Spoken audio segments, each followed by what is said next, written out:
السلام علیکم ورحمۃ اللہ وبرکاتہ.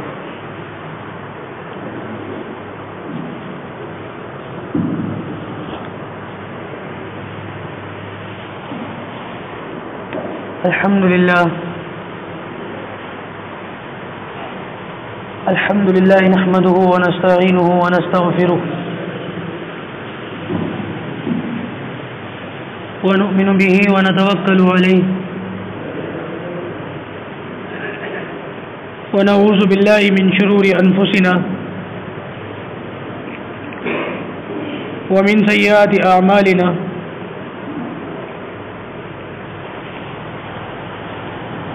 من يهده الله فلا مضل له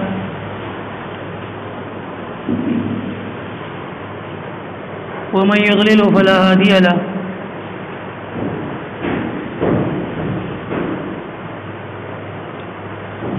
ونشهد أن لا إله إلا الله وحده لا شريك له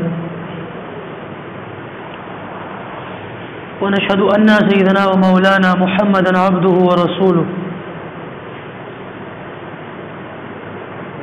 أما بعد قال الله تعالى أعوذ بالله من الشيطان الرجيم بسم الله الرحمن الرحيم وَإِذِ ابْتَلَى إِبْرَاهِيمَ رَبُّهُ بِكَلِمَاتٍ فَأَتَمَّهُنَّ قَالَ إِنِّي جَاعِلُكَ لِلنَّاسِ إِمَامًا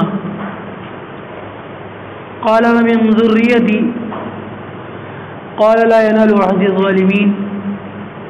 صدق اللہ العظیم.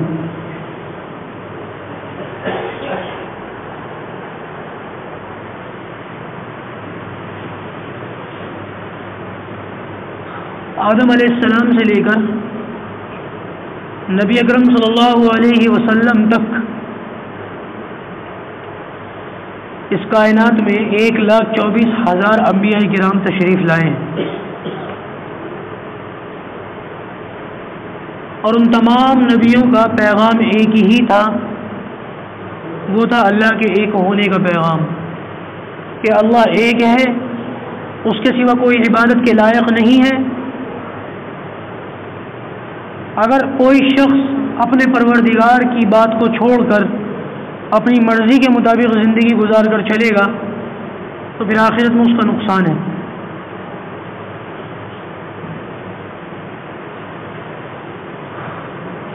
اللہ تعالی نے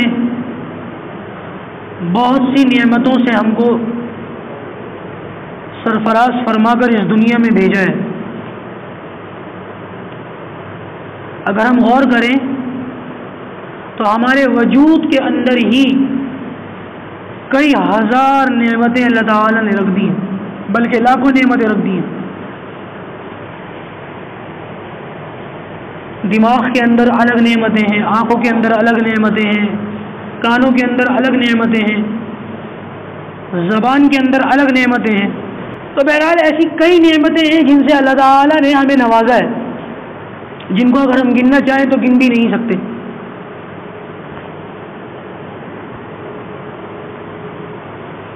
اللہ تعالیٰ نے انبیاء کرام کا سلسلہ اس دنیا میں چلایا ہے, یہ بھی اللہ کی ایک بہت بڑی نعمت ہے.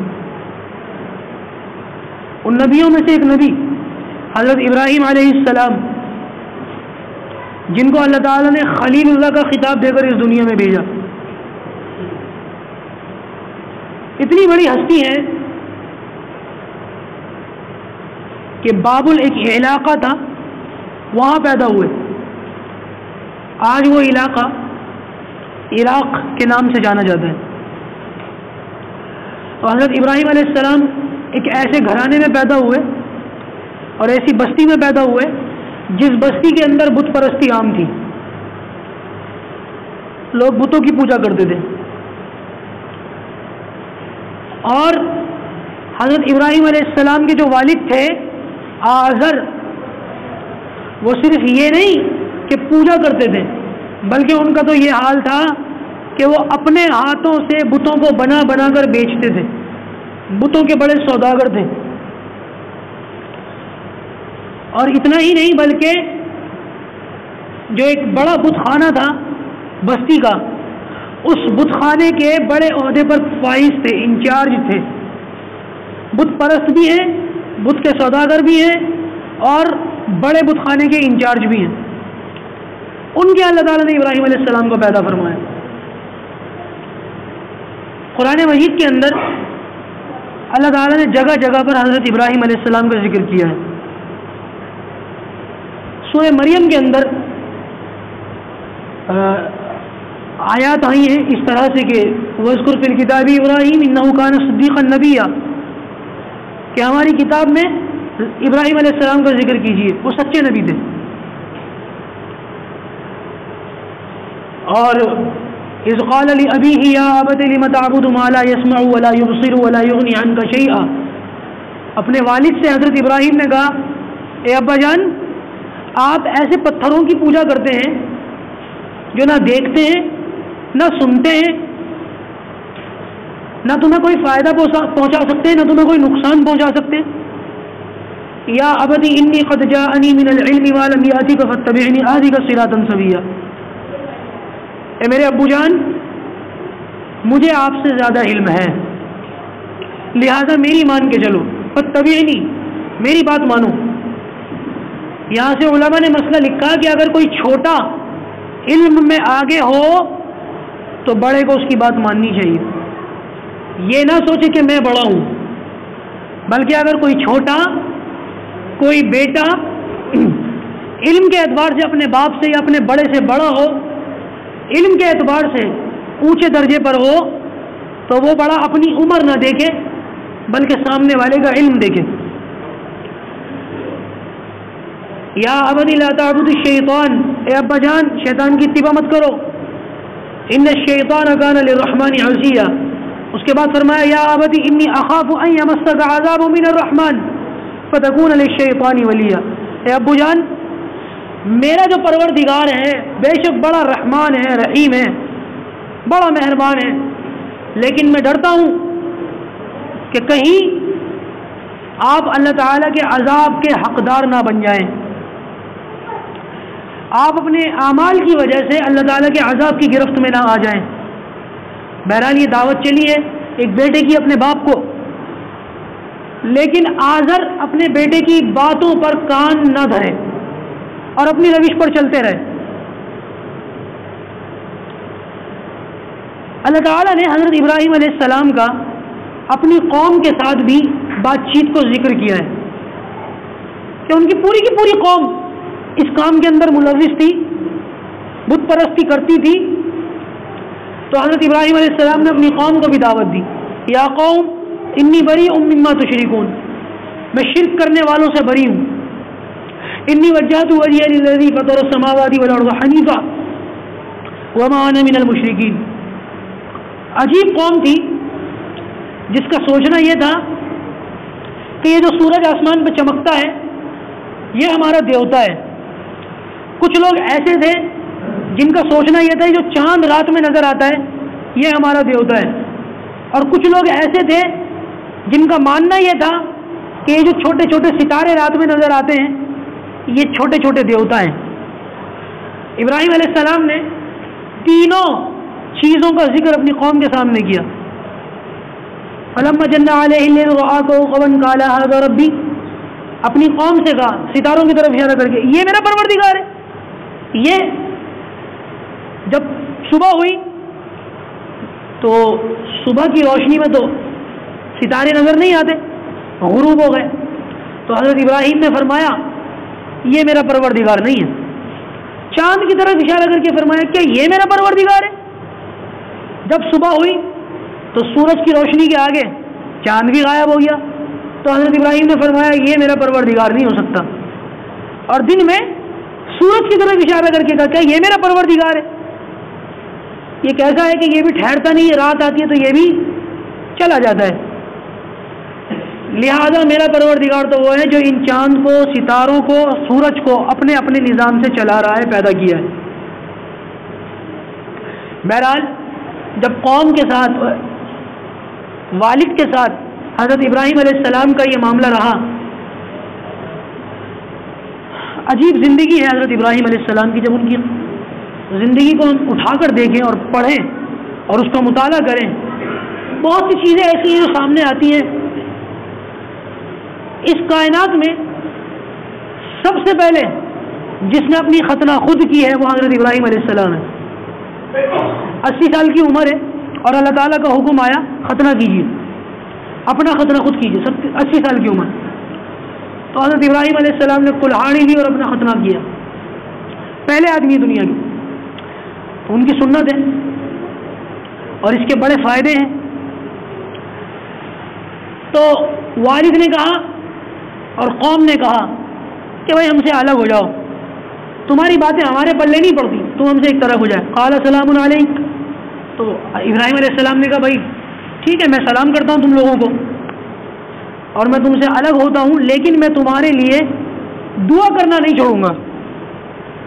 میں تمہارے لیے دعا کرتا رہوں گا, ہدایت کی دعا. میں اپنے پروردگار سے نا امید نہیں ہوں, میں اللہ سے مانگتا رہوں گا آپ کے لیے. ایک وقت ایسا بھی آیا کہ ایک بت خانے کے اندر بہت سارے بت رکھے ہوئے تھے. تو ابراہیم علیہ السلام اس بت خانے میں گئے اور چھوٹے چھوٹے بتوں کو تو توڑ دیا. فجعلہم جزازا, ٹکڑے ٹکڑے کر دیا. الا کبیرہ, اس میں ایک بڑا بت تھا اس کو چھوڑ دیا. اور جس کلہاڑی سے ان بتوں کو توڑا تھا وہ کلہاڑی اس بڑے بت کے ہاتھ میں دے دی. جب قوم آئی اور دیکھا کہ بت کسی کی گردن گئی, کسی کا ہاتھ گیا, کسی کا پاؤں گیا, یہ کس نے کیا ہے؟ تو کہنے لگے وہ جس کے ہاتھ میں کلہاڑی ہے اس سے پوچھ لو, شاید اس نے کیا ہو. تو کہنے لگے ارے ابراہیم, بھلا یہ چل پھر بھی سکتا ہے, بھلا یہ کچھ بھی کر سکتا ہے, یہ تو اپنے اوپر بیٹھی ہوئی مکھی کو بھی نہیں ہٹا سکتا, تو یہ بتوں کو کیسے توڑ سکتا ہے؟ ابراہیم علیہ السلام نے کہا یہی تو سمجھانا چاہتا ہوں, جو اپنی ناک پر بیٹھی ہوئی مکھی کو ہٹا نہیں سکتا وہ تمہیں پالے گا, رزق دے گا, اولاد دے گا, زندگی دے گا, موت دے گا, خوشحالی دے گا, بیماری دے گا. ایسا کیسے ہو سکتا ہے؟ اور تم نے ان کو بنایا ہے کہ انہوں نے تم کو بنایا ہے؟ اپنے ہاتھ سے بناتے ہو پھر انہی کو پوچھتے ہو, یہ تو عقل مندی کی بات نہیں ہے. لیکن جب قوم کو سمجھ میں نہ آئی تو ابراہیم علیہ السلام کو جان سے مارنے کا فیصلہ کیا اور طریقہ یہ اختیار کیا, بھائی میں درخواست کرتا ہوں سب لوگوں سے آگے بیٹھ جائیں, مل کر بیٹھ جائیں. ابھی نماز میں تو تھوڑا وقت ہے, آنے والوں کو جگہ مل جائے گی, اور جن لوگوں کو جگہ نہیں مل رہی ہے نا وہ اوپر چلے جائیں. ہاں بے فکر رہیے, مطمئن رہیے. تو جب قوم نے یہ دیکھا کہ ماشاءاللہ بھائی مجمع کافی ہو گیا, بہرحال توجہ رکھیے, توجہ. آنے والے لوگ اپنی جگہ بناتے رہیں گے, جن لوگوں کو جگہ مل گئی ہے وہ بات دھیان سے سنیں, قیمتی وقت ہے, اپنے وقت کو قیمتی بنائیں.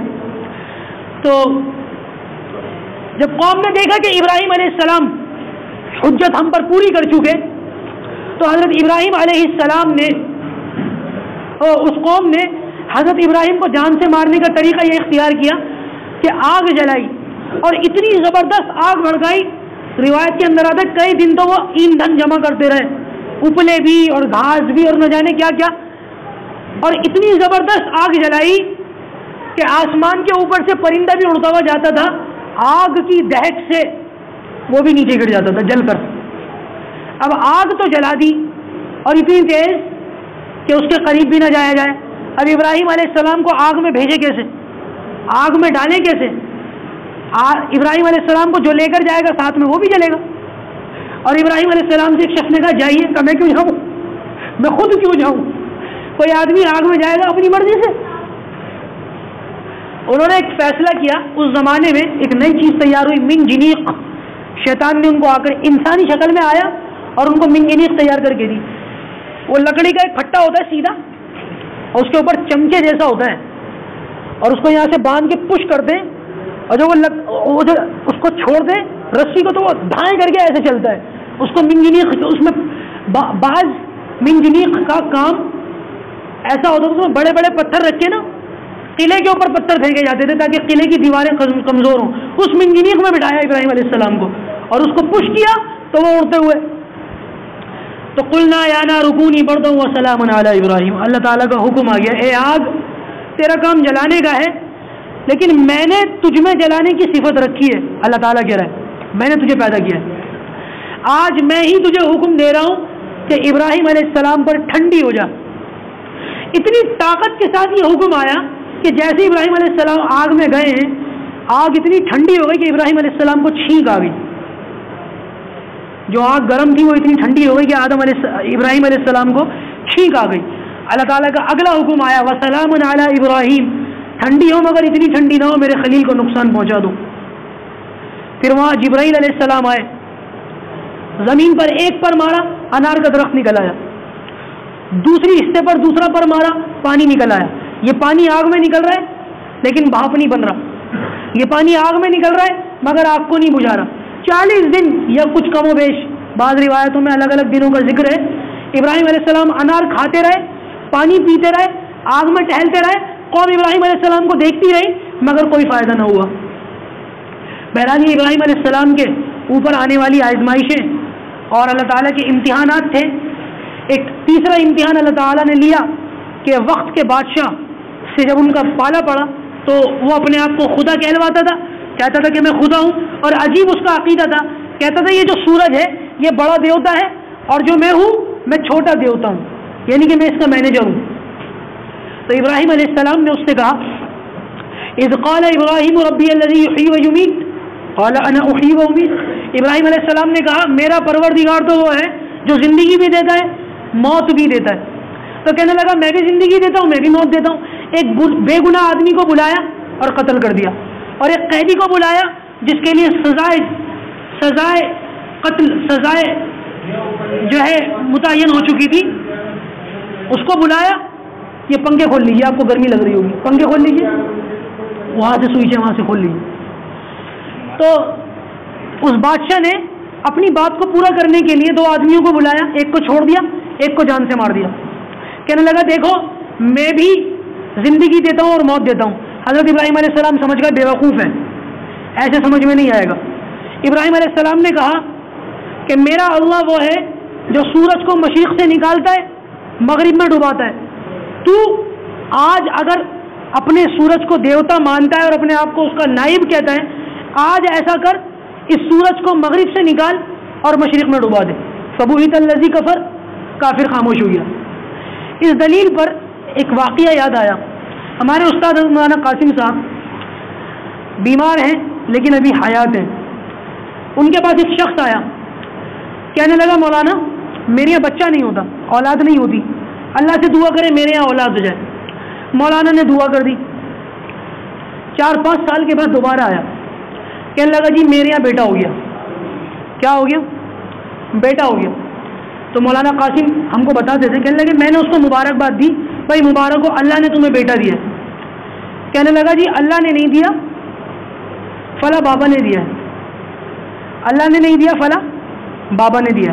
تو ابراہیم علیہ السلام نے اس کافر سے کیا کہا تھا, اللہ تعالیٰ مشرق سے سورج نکالتا ہے, تو مغرب سے نکال دے. تو مولانا قاسم اس شخص سے کہنے لگے بھائی اگر بچہ اسی راستے سے آیا جس راستے سے آتا ہے تب تو اللہ نے دیا, اور اگر دوسرے راستے سے آیا ہے ماں نے نہیں باپ نے جنا ہے تب تو میں کہوں گا بابا نے دیا. بات سمجھ آ رہی ہے بھائی؟ جس راستے سے بچے پیدا ہوتے ہیں اگر یہ بچہ بھی اسی راستے سے آیا ہے تب تو اللہ نے دیا ہے, اور اگر ماں نہیں 9 مہینے باپ نے اس کو پیٹ میں رکھا تھا اور ڈلیوری باپ کی ہوئی تھی تب تو میں کہوں گا بابا کا چمتکار ہے. اب تو بتا تیری یہ اولاد ماں سے پیدا ہوئی ہے کہ تجھ سے؟ کہنے لگا جی ماں سے. تو کس نے دی ہے؟ اللہ نے. بعض لوگوں کو جب تک دلیل نہ تو سمجھ میں نہیں آتی. عرض یہ کر رہا تھا کہ ابراہیم علیہ السلام کے وقت کیا ہوا ہے 7:30. تو عرض یہ کر رہا تھا کہ ابراہیم علیہ السلام کو اللہ تعالیٰ نے امتحان میں ڈالا. یہ تیسرا امتحان تھا بادشاہ کے سامنے. 2 امتحان اور ہوئے کہ ہجرت کی اور پہلے مصر گئے, اس کے بعد شام گئے اور شام کے اندر بڑے ہرے بھرے علاقوں میں زندگی گزاری. لیکن ابھی شام کے اندر قدم جمے نہیں تھے کہ اللہ نے حکم دیا یہاں سے بھی ہجرت کرو, اور مکے میں پہنچا دیا جہاں پر سایہ بھی نہیں, پانی بھی نہیں, گھاس کا ایک تنکا بھی نہیں, کچھ بھی نہیں. اللہ نے کہا بیٹے کو اور بیوی کو یہاں چھوڑ دو. بیٹے تو سب کو پیارے ہوتے ہیں لیکن اگر بڑھاپے میں بیٹا ملے تو یہ محبت اور زیادہ جو ہے جوش مارتی ہے. ایسا بیٹا جس کو ساری زندگی مانگتے رہے دعاؤں میں, 84 یا 86 سال کی عمر میں بیٹا ملا اور اس کو اللہ تعالیٰ نے حکم دیا 2 مہینے کا یا 2 سال کا بچہ. روایت کے اندر آتا ہے جب ابراہیم علیہ السلام نے اپنے بیٹے اسماعیل اور اپنی بیوی کو وہاں چھوڑا تو اس وقت حضرت اسماعیل علیہ السلام کی عمر یا 2 مہینے تھی یا 2 سال تھی. بہرحال جتنی بھی تھی دودھ پیتے بچے تھے, زیادہ عمر نہیں تھی. تو وہاں پر چھوٹا سا بچہ پیاس کے مارے زمین پر ایڑیاں رگڑ رہا ہے اور اللہ تعالیٰ نے اس ایڑی کی برکت سے ایسا پانی نکالا, آج ساری دنیا کے اندر وہ پانی پیا جاتا ہے, ساری دنیا کے انسانوں تک وہ پانی پہنچایا جاتا ہے. یہ اللہ تعالیٰ کی کریمی ہے کہ 5000 سال سے وہ پانی جاری ہے اور آج تک جاری ہے, اور اللہ تعالیٰ کا ایک بڑا معجزہ ہے. یہ کچھ چیزیں ہیں جو اسلامی شعار میں سے ہیں. فلما بلغ معه السعي قال يا بني اني ارى في المنام اني اذبحك فانظر ماذا ترى. ایک وقت وہ آیا کہ جب اللہ تعالیٰ نے کہا, جب اسماعیل کی عمر 8-10 سال ہو گئی, تب اللہ تعالیٰ نے کہا اے ابراہیم بیٹے کو ذبح کرو. اور یہ حکم بھی خواب کے ذریعے آیا. قربان جائیے حضرت ابراہیم علیہ السلام کی بندگی پر, کمال بندگی پر, کہ خواب کے ذریعے سے یہ بات بتائی گئی تھی. چاہتے تو اپنی بات کی معاذ اللہ تعویل کر سکتے تھے کہ بھائی خواب تو ایسے ہی ہوتے ہیں, خواب کی کیا حقیقت, لیکن اللہ تعالیٰ کے حکم پر سیدھے کھڑے ہو گئے اور اپنے بیٹے سے کہا بیٹا اللہ تعالیٰ کی طرف سے حکم آیا ہے تجھے ذبح کرنا ہے, بتا تیری کیا رائے ہے. انی اذبحک فانظر ماذا ترى, بتا میں نے یہ خواب دیکھا کیا کروں. قال یا ابت افعل ما تؤمر. بیٹے کہنے لگے اسماعیل ابا جلدی کیجیے, مجھے ذبح کر دیجیے. اگر اللہ کا حکم آیا ہے تو اس میں ہمارے لیے کوئی خیر اور بھلائی ہے, اس میں کسی قسم کی کوتاہی نہیں ہونی چاہیے. ستجدنی انشاءاللہ من الصابرین, انشاءاللہ آپ مجھے صبر کرنے والوں میں سے پائیں گے. ابراہیم علیہ السلام نے اپنے بیٹے کو سینے کے بل زمین پہ لٹایا, ایک گھٹنا اپنا ان کی کمر پہ رکھا, بائیں ہاتھ سے بال پکڑے اور دائیں ہاتھ سے چھری گلے کے نیچے لگائی اور چھری چلا دی. بہت سے لوگوں نے لکھا کہ یہ جو گلا تھا لوہے کا ہو چکا تھا, لیکن کئی جگہ جو بات صحیح لکھی اور جو مجھے پسند بھی ہے وہ یہ کہ چھری تھی, گلا تھا, اس کے باوجود چھری نہیں چلی. جو اللہ تعالیٰ ابراہیم کو آگ میں بچا سکتا ہے وہ اللہ تعالیٰ اسماعیل کو چھری سے بھی بچا سکتا ہے. وہ پابند نہیں ہے اس بات کا کہ اسماعیل علیہ السلام کے گلے کو لوہے کا بنائے, یہ بات زیادہ ٹھیک ہے. وہ گوشت تھا, وہ چلا نہیں. ابراہیم علیہ السلام کی آنکھ پر پٹی بندھی ہوئی ہے اور کہیں سے جنت کا ایک دمبا آیا اور اسماعیل علیہ السلام کی جگہ ذبح ہو گیا. اللہ تعالیٰ نے اولاد کی قربانی کا حکم دیا لیکن اولاد کی قربانی مانگی نہیں ہے. اس لیے میں کہتا ہوں کہ ہم لوگوں کو بھی چاہیے کہ قربانی کا جانور 2-3 ہفتے پہلے بلکہ مہینے بھر پہلے لائیں, ان کی خدمت کریں. جیسے اپنے چھوٹے بچوں کا پیشاب پخانا بھی ہم کرتے ہیں, کپڑے وغیرہ بھی ہم پہناتے ہیں, ان کے نہلانے دھلانے کا بھی انتظام ہم کرتے ہیں نا اپنے بچوں کا. ایسے ہی اپنے جانوروں کا بھی کھانے پینے کا, صفائی ستھرائی کا, ہر چیز کا ہم خیال رکھیں تاکہ جب قربانی کا دن آئے اور ان کے گلوں پر چھری پھرے تو ہمارے جذبات پر چھری پھرے. جیسے اپنے بچے کو ذبح ہوتا ہوا دیکھ کر انسان کو رونا آئے, ایسے اس جانور کو ذبح ہوتے ہوئے دیکھ کر انسان کو رونا آئے. اور ہم نے تو بعض گھروں کے اندر دیکھا چھوٹے چھوٹے بچے روتے ہیں, ابو میرا بکرا مت کاٹو. اب ابو اس کو کیسے سمجھائے, اور ابو بچے کو روتا ہوا دیکھ کے رو پڑتے ہیں, مائیں رو پڑتی ہیں. ایک گھر کے اندر تو ہم نے دیکھا اور ماں کہہ رہی ہے دوسرا لا کے کاٹ دو, اس کو مت کاٹو بچے رو رہے ہیں. یہی تو قربانی ہے. اور قربانی ہے کیا؟ جذبات کی قربانی, اپنے دل پر چھری چلے اس چیز کی قربانی, یہ ہے قربانی. تو ان دنوں میں 3 چیزیں ہمارے ساتھ جڑی ہوئی ہیں. 2 چیزوں کو ہم ہر سال کرتے ہیں. آج ایک چیز میں آپ سے تاکیداً کہوں گا کہ وہ کر لیں. پہلے ارادہ کر لیں, کریں گے نا انشاءاللہ. وہ انشاءاللہ میں بھی ٹھیک ہے. پہلی چیز جو ابراہیم علیہ السلام نے کی اور ہر نبی نے کی لیکن خاص تعلق ابراہیم علیہ السلام کے ساتھ ہے, وہ ہے حج کا اعلان. اللہ تعالیٰ نے کہا نا ابراہیم اعلان کرو, وَأَذِّن فِي النَّاسِ بِالْحَجِّ, لوگوں میں حج کا اعلان کرو. تو ابراہیم علیہ السلام نے اعلان کیا کہ یا اللہ, اے لوگوں اللہ تعالیٰ کے گھر کی زیارت کے لیے آؤ, خانہ کعبہ کو دیکھنے کے لیے آؤ، تو ہر نبی اپنے اپنے مقام سے حج کرنے وہاں پہنچے، اللہ کے رسول بھی پہنچے، جن کو استطاعت ہے ان کو جانا چاہیے۔ اور یہ کعبہ اتنی عظیم جگہ ہے، اللہ تعالیٰ نے 6 مرتبہ اس کعبہ کو بنوایا ہے، 6 مرتبہ۔ آدم علیہ السلام سے بھی پہلے، سب سے پہلے اللہ تعالیٰ نے اس کعبہ کی بنیاد رکھوائی فرشتوں کے ہاتھوں، اور دوسرے نمبر پر اللہ تعالیٰ نے کعبے کی بنیاد رکھوائی آدم علیہ السلام کے ہاتھوں۔ جب آدم علیہ السلام نے دوبارہ کعبے کی تعمیر کی ہے تو نوح علیہ السلام کا طوفان آپ نے سنا ہوگا، نوح علیہ السلام کے زمانے میں طوفان آیا تھا، تو جو بنیاد آدم علیہ السلام نے رکھی تھی نا، طوفان کے آنے سے وہ متاثر ہوا، اللہ تعالیٰ نے وہ کعبہ اٹھا لیا۔ 7ویں آسمان پر آج بھی وہ کعبہ موجود ہے بیت معمور کے نام سے، اور جس جگہ ہمارا کعبہ آج ہے نا، اس کے بالکل سیدھ میں اسی جگہ اوپر ہے کہ وہاں سے اگر کوئی چیز پھینکی جائے تو وہ کعبہ کے اوپر آ کے گرے گی، سیدھ میں۔ آدم علیہ السلام کا بنایا ہوا کعبہ جس کو بیت معمور کہتے ہیں، وہ 7ویں آسمان پر موجود ہے، نوح علیہ السلام کے طوفان کے وقت اللہ نے اٹھا لیا تھا۔ جب طوفان خاموش ہو گیا اور ابراہیم علیہ السلام کا وقت آیا تو تیسری تعمیر ابراہیم علیہ السلام اور اسماعیل علیہ السلام نے فرمائی ہے۔ اس کے بعد چوتھی تعمیر قریش مکہ نے فرمائی، جس میں اللہ کے رسول صلی اللہ علیہ وسلم بھی موجود تھے۔ غالباً 23 سال کی اللہ کے رسول کی عمر تھی اور خانہ کعبہ کی ایک دیوار گر گئی تھی، تو اس میں قریش مکہ نے اور کئی قبیلوں نے حصہ لیا، اللہ کے رسول نے بھی تعاون فرمایا۔ اس کے بعد عبداللہ ابن زبیر کے زمانے میں اس کی تعمیر ہوئی، اور آخری تعمیر حجاج بن یوسف کے زمانے میں ہوئی، اور آج تک یہ کعبہ اسی صورت میں ہے۔ 700 سال، آج سے 700 سال پہلے، آج تو ہمیں جو پردہ کعبے کے اوپر نظر آتا ہے وہ کالے رنگ کا ہے، پہلے اس کے اوپر جو پردہ تھا وہ سفید رنگ کا تھا، بالکل سفید، اور اس کے بعد سفید رنگ ہٹا کر ہرے رنگ کا پردہ لگا دیا گیا، اور آج وہاں پر عام عرف یہ ہے کہ کالے رنگ کا پردہ ہی ہر سال لگایا جاتا ہے۔ تو بہرحال اللہ تعالیٰ نے کعبے کے اندر خاص وہ کشش رکھی ہے جو دیکھنے والے کو اپنی طرف کھینچتی ہے۔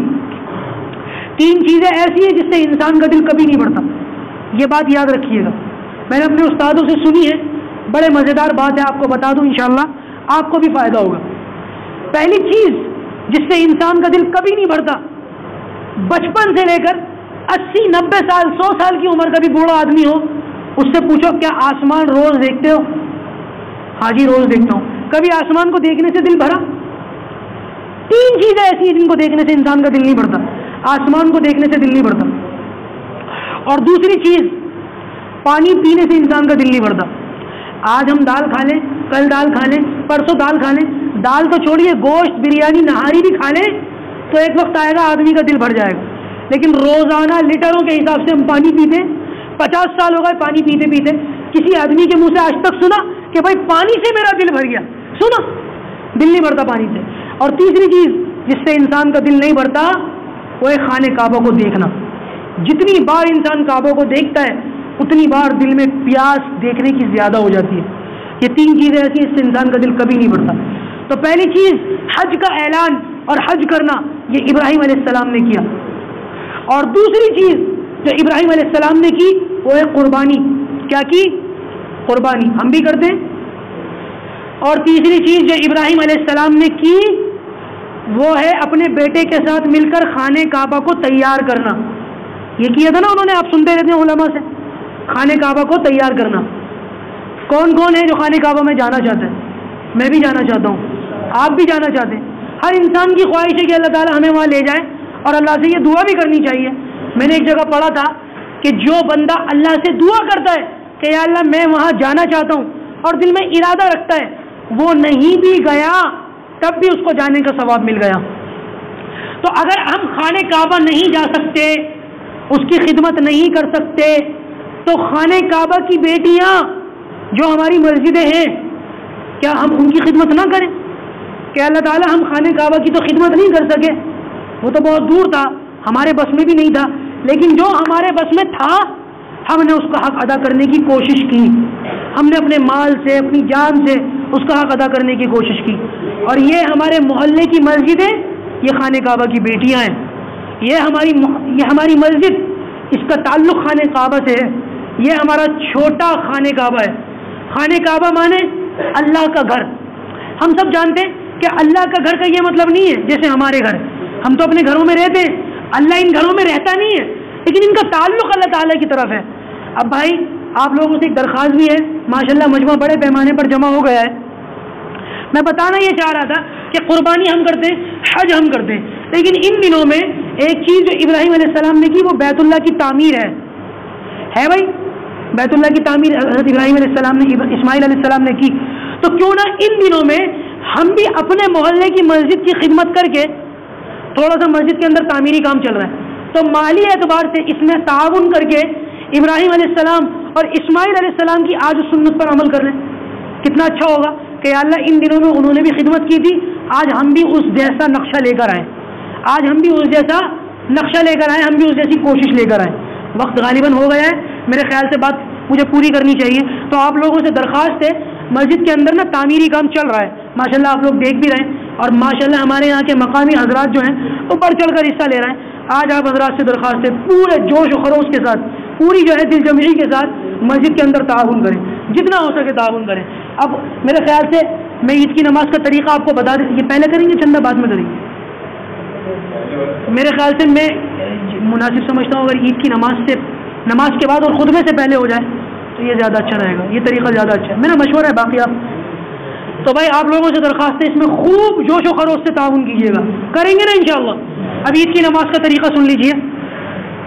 عید کی نماز کا طریقہ یہ, نیت کرتا ہوں میں 2 رکعت نماز 6 زائد تکبیروں کے ساتھ اللہ تعالیٰ کے واسطے اس امام کے پیچھے